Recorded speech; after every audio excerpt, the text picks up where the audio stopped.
जय माता दी दोस्तों, कैसे हो आप सब। आई होप आप सब अच्छे होंगे। एक बार फिर से आप सबका आपके अपने यूट्यूब चैनल ज्ञान सरिता रोचक जानकारी चैनल में बहुत बहुत स्वागत है।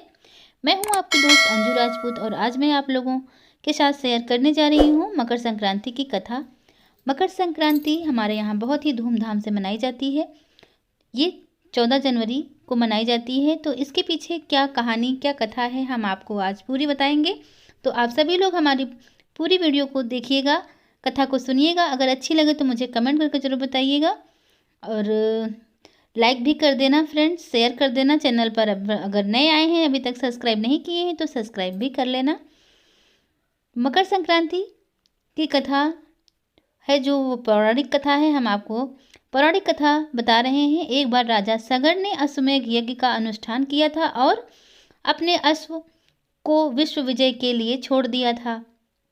इंद्रदेव ने उस अश्व को छल से कपिल मुनि के आश्रम में बांध दिया था। जब कपिल मुनि के आश्रम में राजा सगर के 60,000 पुत्र युद्ध के लिए पहुंचे तो कपिल मुनि ने श्राप देकर उन सबको भस्म कर दिया। राजकुमार अंशुमान राजा सगर के पोते ने कपिल मुनि के आश्रम में जाकर विनती की और अपने बंधुओं के उद्धार का रास्ता पूछा। तब कपिल मुनि ने बताया कि इनके उद्धार के लिए गंगा जी को धरती पर लाना होगा। राजकुमार अंशुमान ने तय किया कि उनके वंश का कोई भी राजा चैन से नहीं रहेगा जब तक गंगा माँ धरती पर नहीं आ जाती।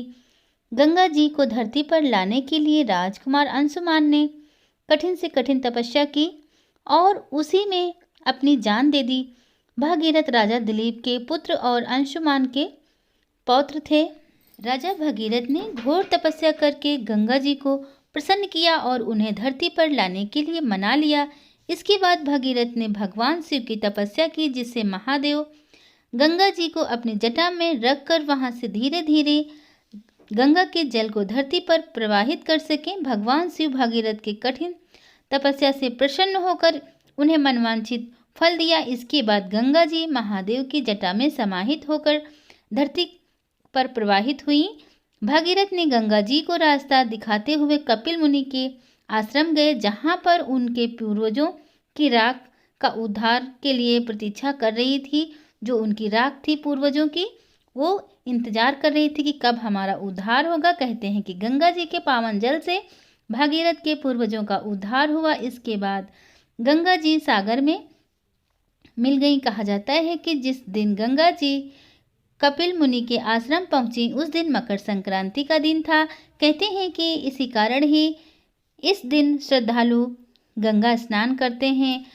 सनातन मान्यताओं के मुताबिक मकर संक्रांति के दिन भगवान सूर्य अपने पुत्र शनि से मिलने स्वयं उनके घर जाते हैं। शनिदेव मकर राशि के स्वामी हैं। उनके घर में सूर्य के प्रवेश मात्र से शनि का प्रभाव क्षीण हो जाता है, क्योंकि सूर्य के प्रकाश के सामने कोई नकारात्मकता नहीं टिक सकती। मान्यता है कि मकर संक्रांति पर सूर्य की साधना और इनसे संबंधित दान करने से सारे शनि जनित दोष भी दूर होते हैं। शास्त्रों के अनुसार मकर संक्रांति के दिन ही भगवान विष्णु के अंगूठे से निकली देवी गंगा जी धरती पर आई थी, इसलिए भी मकर संक्रांति के दिन का विशेष महत्व माना जाता है।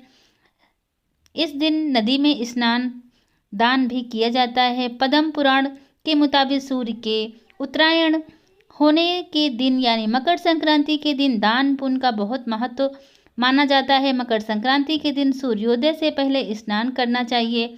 ऐसा करने से 10,000 गौदान का फल प्राप्त होता है। इस दिन ऊनी कपड़े, कंबल, तिल और गुड़ के बने व्यंजन व खिचड़ी दान करने से भगवान सूर्य एवं शनिदेव की कृपा प्राप्त होती है। वैसे तो सूर्य के उत्तरायण होने वाले माह में किसी भी तीर्थ, नदी एवं समुद्र में स्नान करके दान पुण्य करने से सभी कष्टों से मुक्ति मिलती है, लेकिन प्रयागराज संगम में स्नान का फल मोक्ष देने वाला होता है।